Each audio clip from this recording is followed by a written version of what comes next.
responsables sont passés ici sur ce plateau, ou bien vous leur avez tendu le micro à un moment donné.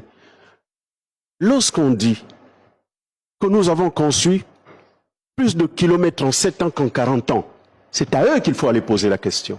Il s'agit de ces 14 dernières années. On posait la question, oui, je peux répondre en me disant, je suis arrivé ministre des Travaux publics en 2008, le 2 janvier 2008, je suis parti en février 2012. Si vous me posez la question pendant cette période, je peux vous dire ce qui a été réalisé. Vous voulez que j'en parle? Allez-y, monsieur le ministre. Mais on reviendra quand même sur les 14 dernières années. 2008, parce que vous héritez du passif également. De 2008 à 2012, février, je dirais 2008-2011. Vous savez ce qui s'est fait? Dites-nous, monsieur. Dites-nous, on est là pour ça. Le feu président Omar Bongo me donne son avion et me demande d'aller chercher. Je vais en Tunisie. Monsieur Kaberouka, à l'époque patron de la BAD, il me suivra. Puisqu'aujourd'hui, on est regardé et interconnecté justement à travers le monde. Au cours de ce séjour, c'était à Tunis, le siège de la BAD était encore à Tunis. Au cours de ces séjours, nous avions travaillé pendant 3 jours consécutifs. Et le dernier jour, c'était un dimanche comme aujourd'hui. On avait signé le prêt de 370 milliards chez lui, à sa résidence, à midi et à table. En revenant, nous avons donc 370 milliards en 2 tranches. 160 et quelques, 160 et quelques. Première tranche, c'était pour financer Fougamou Mouila. Mouila Ndende en études parce qu'il n'y avait pas d'études. Et la Sourville Laléou, nous sortions d'une sanction de la BAD pendant 10 ans. La BAD ne nous finançait plus. Nous ne prêtait plus de l'argent. Et il restait 30 milliards. Et avec ces 30 milliards, il fallait trouver une route qui pouvait absorber les 30 milliards.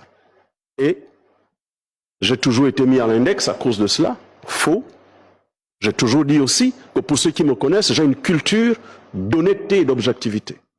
La route qui pouvait recevoir ces 30 milliards, malheureusement, je suis fils de la région, c'était Ndende-les-Bamba parce que la seule route qui avait les études et qui pouvait accueillir les 30 milliards, c'était Ndende-les-Bamba, Nimongo, Kulamuto. Et voilà. Et ensuite, il y a eu, en même temps, un financement de la BID. Je vais en Arabie Saoudite. Bien évidemment, avec un mot, une correspondance officielle du président de la République de Omar Bongo. Je ramène la Lara Koumameyon au vent.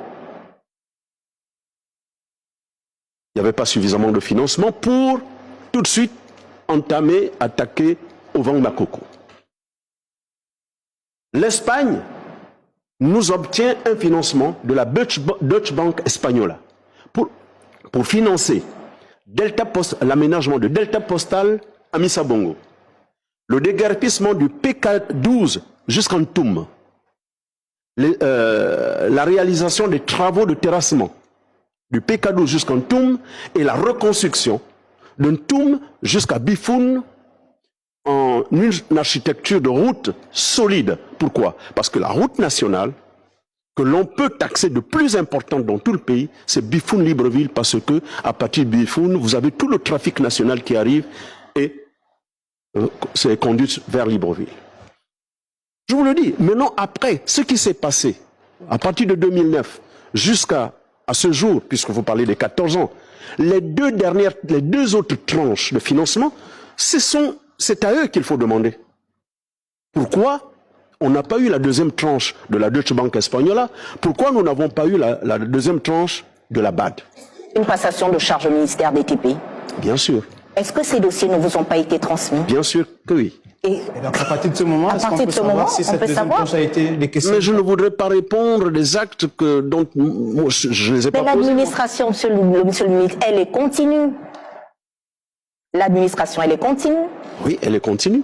Donc vous héritez du passif mais également. Écoutez, moi j'arrive, c'était le 7 ou le 9 septembre dernier, je ne vais pas regarder ce qui s'est passé de 2009 jusqu'à... Il faut bien, dans les travaux publics, moi je n'y étais plus. En tout cas, on va rester dans l'état des lieux. Vous comprenez, c'est pas l'élégance. Moi, je ne vais pas sur ce plateau casser du sucre sur les autres. Le moment venu, un communicateur, un journaliste, c'est un investigateur. Vous pouvez vous rapprocher, vous les connaissez, allez leur demander qu'est-ce qui s'est passé.